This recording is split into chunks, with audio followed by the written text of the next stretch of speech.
Peace and blessings. Bree Scott, some man Patu, King of YouTube. Welcome everybody.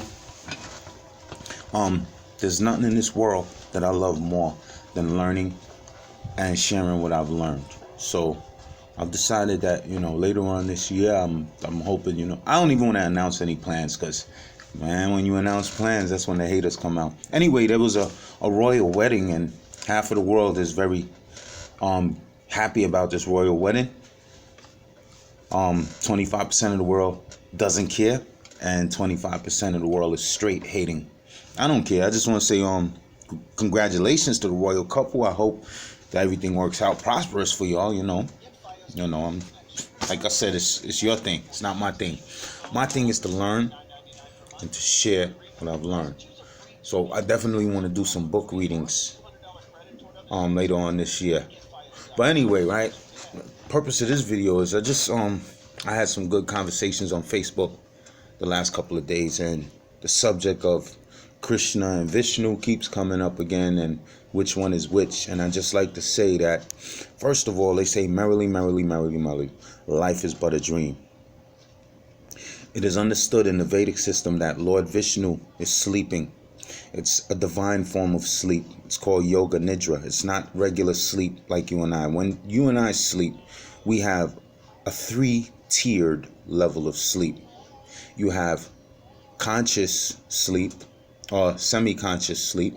That's when you're dreaming. You have subconscious sleep is when there is no dream, and you have your wakeful state. However, Lord Vishnu is residing beyond the veil, and he's in a state of consciousness called Turiya. That's the 4th dimension and beyond. Turiya. That's the little dot that you see on the Om symbol. That represents the state of Turiya, separated by the semicircle, crescent moon. That's Maya, who separates reality from illusion. So in our 3-tiered world, we're in a state of illusion.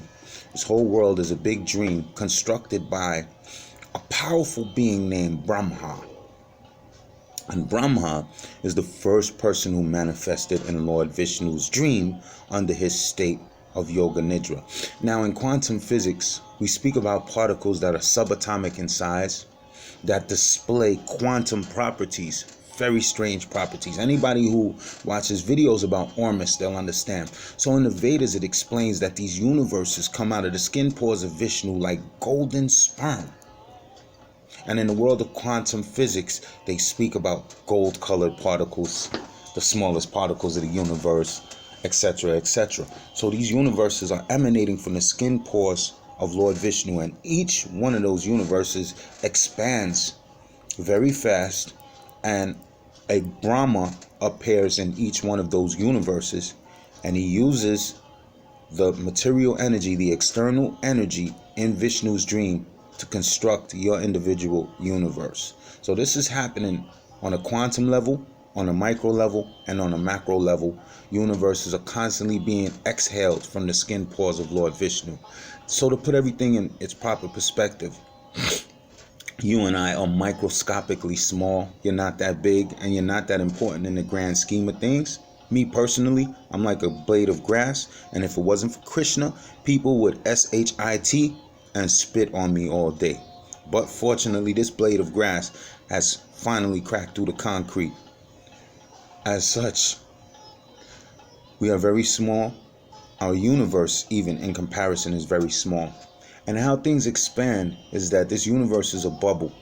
And all of these bubbles, all of these different universes, parallel dimensions, they're all populated on the head of a being who's so vast. His name is Adi Ananta Sesha. He's like a serpent with thousands of heads, right? And Lord Vishnu lays on him like a couch during this state of Yoga Nidra. And this serpent floats on that not eternal ocean, but that vast ocean out there, the Garbodakas, the Garbo Ocean. This is kind of what the Egyptians were calling the cosmic waters of Nun, from which the first mound rose. So we have all of these universes coming out of skin pores of Vishnu. They're on the hoods of the head of a giant serpent. And he is so vast that he can't even feel He might know that the universes are there on his head, but he can't even feel it. Now let's look at that in its proper perspective. Can you really feel the hairs on your head? Not really. I mean, unless it's growing like this and it's touching your face, you really are not aware of the hairs on your head until they're disturbed or touched. You know what I mean? And it just puts things in their perspective. If the universe is so vast to me and you, if my block, if my state is so vast, and that's still nothing to Adi Ananta Sesha, then these are great beings. So we have all of this going on. We have the universe is expanding from the skin of Vishnu. We got Brahma out there creating stuff. We got all these universes on the head of Ananta Sesha. Ananta Sesha is riding on a great vast ocean. Now let's put that into another perspective. That's Lord Vishnu and the maintenance of the material universe. But if you go a step higher than that, a step further than Adi Ananta Sesha, you get so many levels of existence. But somewhere out there in the spiritual world, there's a little boy right now who's being rude. He wants breast milk from his mother, but she's busy. She's churning milk. So she puts him down. The pot is boiling. The water's boiling over. She had to go get the pot. And this little boy, this little naughty boy, he's going and getting himself into trouble while his mom's is working. So she takes him and she ties him up. Because, you know, she had to tie him up. There was nobody else to help. She didn't want him to get himself in any trouble. You know, there's wild forest animals and there's boiling milk on the stove. So she's like, yo, while I get my work done, I'm tying this boy up. Long story short, she ties him up around his abdomen. His name is Govinda. We call him Damodar for right now. His name is Govinda. His name is Krishna. His name is Gopal. So many names. But this Damodar, Dama Uddhara. Uddhara is waist, Dama is rope. She tied a rope around his waist. Later on, come to find out, she looks into his mouth and sees all of the unlimited universes, and she even innumerable universes, not unlimited. There's no such thing as unlimited in the material world. Innumerable universes in his mouth. She even sees herself looking in his mouth. She's like, she had to shake that off. She couldn't believe it. She was like, you know what, this is a trick. Shut his mouth. So this little Damodara boy, well, what was interesting about that was that all of those universes that I just described, all of those processes with Lord Vishnu and Adi Ananta Sesha and the Brahma in each universe, by the way, when there is no being who's advanced enough or developed enough to be a universal leader, then Lord Vishnu himself enters into that universe and becomes the Brahma for that universe. Just wanted to share that. All of these vast things are taking place. She saw all of that stuff in the belly of a little blackish cow herder boy. This is just to put things into perspective and for us to be honest with ourselves and to say, well, there's many things I can imagine. There's levels of things that I can think up to. I can even count up to certain numbers. I can remember pi up to a certain amount of places. But to grasp the reality of Krishna, it's beyond your imagination.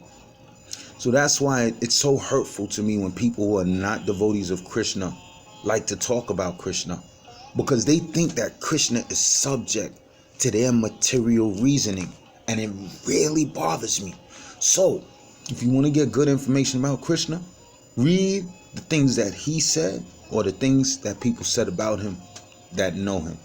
Matter of fact, I know people who have met Krishna. You know what I'm saying? And I was never the jealous type to say, yo, why that never happened to me? Because me personally, I have a relationship with Krishna. Like, I personally don't need to see him in front of me to know about him. All right, people are coming. I gotta go. Listen, thanks for your time. Get to know Krishna. He's real. He's out there and he's in here. It's no game. And study about the expansion of Krishna and the innumerable avatars. Peace and blessing. Hare Krishna, Krishna Krishna, Hare Hare, Hare Rama, Rama Rama, Hare Hare.